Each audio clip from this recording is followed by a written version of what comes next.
Good morning friends, welcome to you my YouTube channel अतीत का अनुभव। आज हम इस वीडियो में लाए हैं संधि, संधि के प्रकार और स्वर संधि, स्वर संधि के बारे में पूरी तरह इसमें विश्लेषण किया जाएगा। मैं सूत्र और ट्रिक के माध्यम से अच्छी तरह से समझाऊंगा। आप इस वीडियो को ध्यानपूर्वक देखिए। तो पहले आइए हम देखते हैं संधि किसे कहते हैं। संधि का सूत्र होता है वर्णानाम परस्परम विकृत मत संधानम संधि, अर्थात दो निकटवर्ती वर्णों के परस्पर मेल से जो विकार या परिवर्तन उत्पन्न होता है वह संधि कहलाता है। दो निकटवर्ती वर्णों के मेल से जो परिवर्तन होता है वो संधि कहलाता है। जैसे सम धनतोषः संतोषः, देव धन इंद्र देवेंद्र, भानु धन उदय भानुदय आदि। तो आपने संधि की परिभाषा देखा कि जो जब दो निकटवर्ती वर्णों का मेल होता है तो स्वर संधि होता है। आगे देखते हैं स्वर संधि, इसके कितने प्रकार होते हैं। तो वैसे तो 5 प्रकारों का हम चर्चा करेंगे, फिर भी हम देख लेते हैं। संस्कृत में इसके 8 प्रकार होते हैं। संस्कृत में इसके 8 प्रकार होते हैं और इनका सूत्र भी लिखा गया है। दीर्घ संधि, इसका सूत्र होता है क स्वर्ण दीर्घ। गुण संधि, इसका सूत्र होता है आद गुण। वृद्धि संधि, इसका सूत्र होता है वृद्ध रेच। यण संधि, इसका सूत्र होता है इको यणच। अयादि संधि, इसका सूत्र होता है एचोय वायाव। पूर्व रूप संधि, इसका सूत्र होता है इंग पदांता दति। पररूप संधि एडि पररूपम। प्रकृत भाव संधि इदुद्विवचनम प्रग्रहयम। ये सूत्र है और कुल मिलाकर 8 संधि है। तो हम केवल 5 संधि की चर्चा करेंगे जो हमारे लिए आवश्यक है। तो आइए देखते हैं। सबसे पहले हम देखेंगे दीर्घ संधि। दोस्तों मैं इस प्रकार बताऊंगा ताकि आप पहचान लें और आपको रटना ना पड़े, लेकिन पहले फिर भी इसका परिभाषा समझ लीजिए। सूत्र इसका है अकस्वर्णे दीर्घ। दीर्घ संधि का सूत्र है अकस्वर्णे दीर्घ, अर्थात अक प्रत्याहार के बाद उसका स्वर्ण आए तो दोनों मिलकर दीर्घ हो जाते हैं। ह्रस्व या दीर्घ, ह्रस्व मतलब छोटा, दीर्घ मतलब बड़ा। अ ई उ के बाद यदि ह्रस्व या दीर्घ, यदि ह्रस्व या दीर्घ अ ई आए तो दोनों मिलकर दीर्घ आ ई और उ हो जाता है। अर्थात यदि दो सजाती स्वर आसपास आए तो दोनों के मेल से सजाती दीर्घ हो जाता है, जिसे दीर्घ संधि कहते हैं। अब इसमें देखिए, इस संधि में कहा है कि जब दो समान स्वर जुड़े तो वह दीर्घ स्वर होता है। हमेशा जब दो समान स्वर जुड़ेंगे, चाहे वह दीर्घ हो चाहे वह ह्रस्व हो, जब वो समान स्वर होंगे, जब वो जुड़ेंगे तो हमेशा दीर्घ होंगे। आइए देखते हैं नियम नंबर 1, अ और आ की संधि। जब अ और आ जुड़ते हैं, चाहे छोटा हो चाहे बड़ा हो, अ और आ जुड़ेगा तो आ ही होगा, इसको फिक्स मानिए। धर्म धन अर्थ, इधर धर्मार्थ। अ और आ जुड़ा, इधर देखो धर्म और इधर अर्थ। अ और आ जुड़ा तो आ हुआ धर्मार्थ। हिम धन आलय, हिम धन आलय, जब हिम धन आलय है, इधर म में अ, म बोलेंगे तो आएगा आ, हिमालय। अ प्लस आ जुड़ा तो आ हुआ। पुस्तक धन आलय, पुस्तक धन आलय, पुस्तक धन आलय, पुस्तकालय। अधन आ बराबर आ, विद्या धन अर्थी, विद्यार्थी। अधन आ बराबर आ, विद्या धन आलय, विद्यालय। यहाँ देखिए, यहाँ ई जुड़ रहा है। रवि धन इंद्र, मतलब दोनों तरफ ई है, ध्यान दीजिए। जैसे रवि, वी में भी ई है, यहाँ भी इंद्र है। जब ई और ई जुड़ा तो भी बड़ी ई हुआ, रविंद्र। मुनीन्द्र, गिरिधनीश गिरीश, मुनिधनीश मुनीश, महीधनीश महीश, नारी धनिंदु नारिंदु, नदी धनीश नदीश, महीधनीश महीश। यहाँ देखिए भानुदय, भानुधन उदय भानुदय, इसमें वो जुड़ रहा है। बधुधन उदय बधुदय, लघुधन उर्मी लघुर्मी, सिधुधन उधम सिंधुर्मी, वधुधन उत्सह वधुत्सव, वधुल्लेख वधुल्लेख, भूधन ऊर्ध भूर्ध्व, वधुधन ऊर्जा बधुर्जा। इसको हम पहचानेंगे कैसे, इसको याद करने की जरूरत नहीं है आपको। पहचाने के बस सीधा सा एक समझ लो ट्रिक है कि आप ये देखिए कि इसमें पूरी तरह जो बड़ा आ मतलब दीर्घ आ रहा है, इस वर्ण में जो दीर्घ आ रहा है, जैसे देखो धर्मार्थ आ रहा है, इसमें हिमालय आ रहा है, पुस्तकालय, विद्यालय विद्यार्थी, विद्यार्थी विद्यालय, मतलब इस इस शब्द में जब दीर्घ आएगा, मतलब पूरा वर्ण जो होगा, जो स्वर होगा वो बड़ा वाला होगा, तो समझ जाइए आप दीर्घ स्वर है। इसमें कोई जैसे इसमें देखिए भानुदय, विधुदय, लघुर्मि, सिंधुर्मि, वधुत्सव, वधुल्लेख, इसमें देखो सब में दीर्घ स्वर है। जब दीर्घ स्वर आपको दिखाई दे किसी शब्द में तो समझ जाइए कि वो जो है क्या है, वो दीर्घ स्वर है। इसमें कोई दो राय नहीं, आप इसे याद कर लें ताकि आप देखते ही बता दें कि ये दीर्घ स्वर है या कौन सा स्वर है। रविंद्र, मुनिंद्र, नरीश, महिष, नारीद, नदीस, महिष, सभी में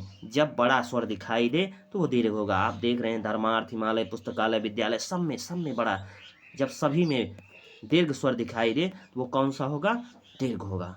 बीच में जब भी बड़ा आ ई उ ये बड़ा आ रहा है तो समझ जाना कि ये दीर्घ स्वर है। आइए हम अगला स्वर देखेंगे। अगला है गुण संधि। दीर्घ संधि आपने देखा, अब देखेंगे गुण संधि। गुण संधि क्या है, इसमें अ या आ के आगे ई या बड़ी ई हो तो ए, अ या आ के आगे जब ई या ई हो तो ए हो जाएगा, और उ या बड़ा उ हो तो ओ हो जाएगा, री हो तो अर हो जाएगा। इसमें ध्यान दीजिएगा आप सब कि अ या आ से जब ई जुड़ेगा तो ए होगा, जब उ जुड़ेगा जैसे अ प्लस आ बराबर, अ में अगर ई जुड़ेगा तो ए होगा, और अगर अ में उ जुड़ेगा तो ओ होगा, और अगर अ में री जुड़ेगा तो र होगा। बस इतना ही आपको देना है। आपको देखना है केवल ए ओ र, तीन बातें बस आप ध्यान रखिए। बस इसी पर आधारित है गुण संधि।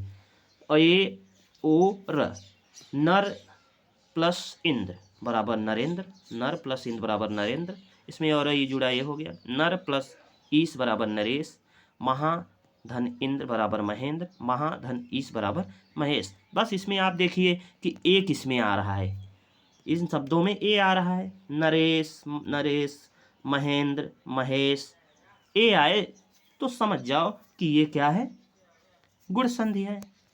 इसमें क्या है, गुण संधि है।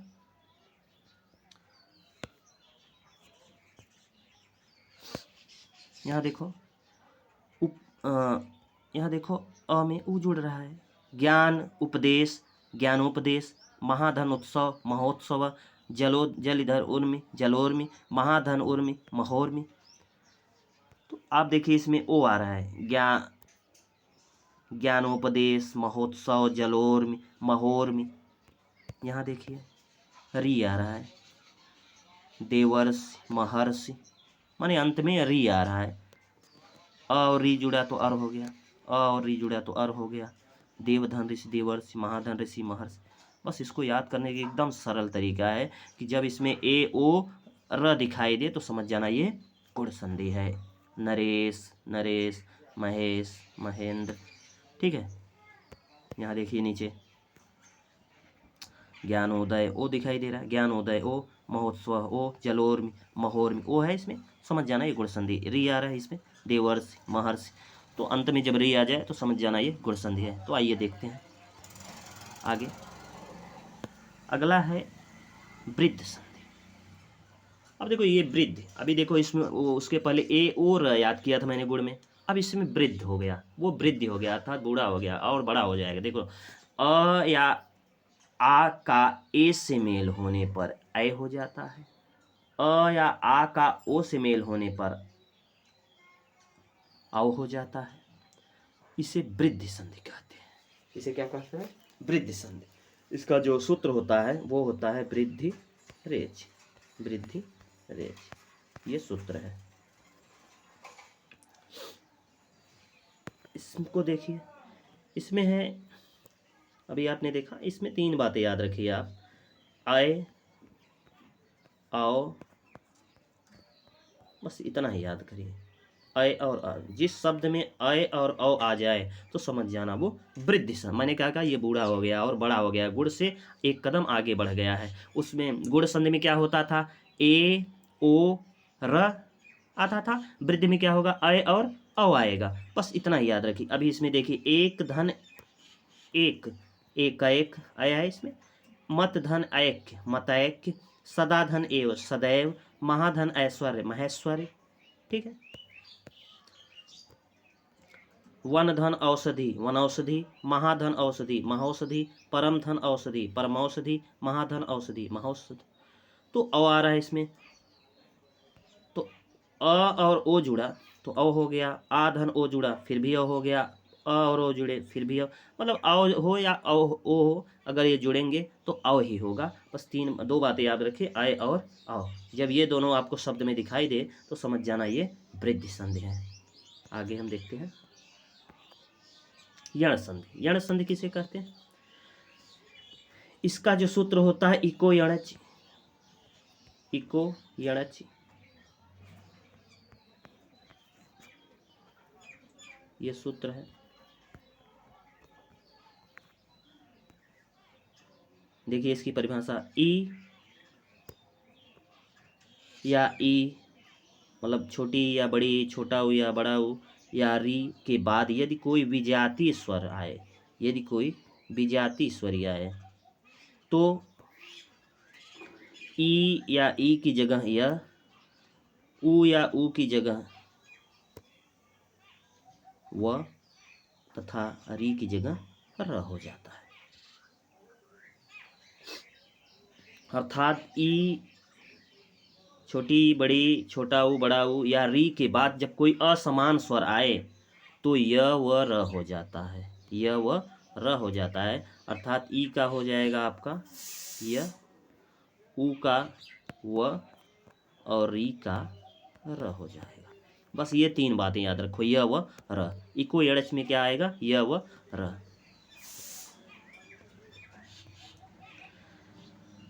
ई के आगे कोई असमान स्वर होने पर ई का यह हो जाता है। जैसे देखिए, यदि धन अप, यद, यदि धन अप यद्यपि, ई आया इधर, इधर तो यद्यपि हो गया, ई प्लस अ बराबर यह, इति धन आदि इत्यादि, इति धन आदि इत्यादि, और ई आ यह, नदी धन अर्पण नद्यर्पण, देवी धन आगमन देव्यागमन। यहाँ देखिए ऊ का कोई असमान स्वर में जुड़ेगा अ या आ में तो वह होगा। देखिए, अनु धन अय अन्वयन, सुधन आगत स्वागत, अनुधन ऐषण अन्वेषण। आगे देखिए री के बाद जैसे आगे कोई असमान स्वर आता है, जैसे पितृ पित्राज्ञा, पितृधन आज्ञा पित्राज्ञा। ठीक है।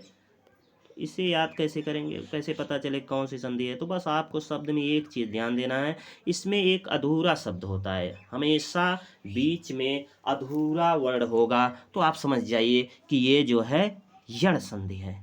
ये क्या है? यण संधि है। देखिए, यद्यपि इत्यादि, इसमें देखिए अधूरा है, आधा त है। यद्यपि ये भी इस अधूरा, दिव्यावदान इसमें भी आधा वह है। ठीक है। नीचे देखिए अधूरा शब्द है, अन्वय आधा न है इसमें, स्वागत व में आधा, अन्वेषण व में आधा न, अर्थात य व र में। ठीक है। य व र में जो होगा वो अधूरा शब्द हमेशा जुड़ा होगा तो वो क्या होगा? यण संधि होगा। बस इससे आप याद रख सकते हैं, आसानी से याद रख सकते हैं। अधूरा शब्द तो यण संधि, अधूरा शब्द तो यण संधि। आगे देखते हैं अयादि संधि। अयादि संधि का जो सूत्र होता है वो होता है एचोय वायाव, एचोय वायाव, वाया, ये होता है अयादि संधि का सूत्र, एचोय वायाव। इसमें क्या होता है, ए अय और ओ औ से परे अर्थात किसी भी स्वर के होने पर क्रमशः अय अव, अय अव आव, अव आव हो जाता है। अर्थात इसमें जब ए के साथ कोई असमान जुड़ेगा, ठीक है, तो अय हो जाएगा, और अगर आय के साथ कोई असमान स्वर जुड़ेगा तो आय हो जाएगा, और अगर ओ के साथ कोई असमान जुड़ेगा तो अब हो जाएगा, और औ के साथ कोई असमान जुड़ेगा तो आव हो जाएगा। बस अब इसको बताते हैं कैसे ध्यान देना। इसका पहले उदाहरण देख लेते हैं। ने धन अनम, ने धन अनम, इसमें ए में अ जुड़ा तो नयनम अय हो गया, ए धन अ बराबर अय हो गया। गय धन अकह, अय में अ जुड़ा आय हो गया। गायक, पो धन अनम, पावक पवनम, सॉरी पो धन अन पवन, पौ धन अक पावक, औ में अ जुड़ा आव। नव धन इक नाविक। तो इसे आसानी से अगर याद करना हो तो बस सीधी सी बात याद रखो भाई, इसमें बीच में क्या होता है, य व र आएगा, बीच में पूरा य व आएगा। अभी आपने देखा य व र में हमेशा आधा स्वर होगा, य व र में हमेशा आधा वर्ण होगा यण संधि में। लेकिन अयादि संधि में क्या होगा, बीच में जो य आएगा ये स्वतंत्र होगा, यह पूरा य व रहेगा, इसमें आधा अधूरा नहीं रहेगा।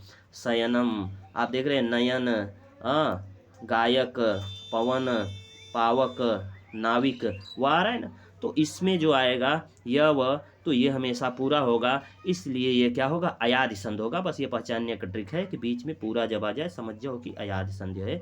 तो दोस्तों ये आपका जो है स्वर संधि का पूरी तरह मैंने विश्लेषण कर दिया है। आप इस वीडियो को अगर ध्यान से देखे होंगे तो मेरा यह पक्का वादा है कि आप ये कभी नहीं भूलेंगे। अगर आप उदाहरण और देखना चाहते हैं तो देख सकते हैं, और उदाहरण हम दिखा सकते हैं, अयादि संधि का उदाहरण आप और देख सकते हैं। जैसे ये देखिए, से धन अनम शयनम, ने धन अनम नयनम, चे धन अनम चैनम, से धन अनम शयनम, ने धन अकह नायकः, गे धन अकह गायकः, गय धन इका गायिका, पो धन अनम पवनम। ये सब जो है अयादि संधि के उदाहरण। मैंने बताया बीच में य व स्वतंत्र रूप से आ जाए तो समझ जाओ कि अयादि संधि है। वीडियो देखने के लिए धन्यवाद।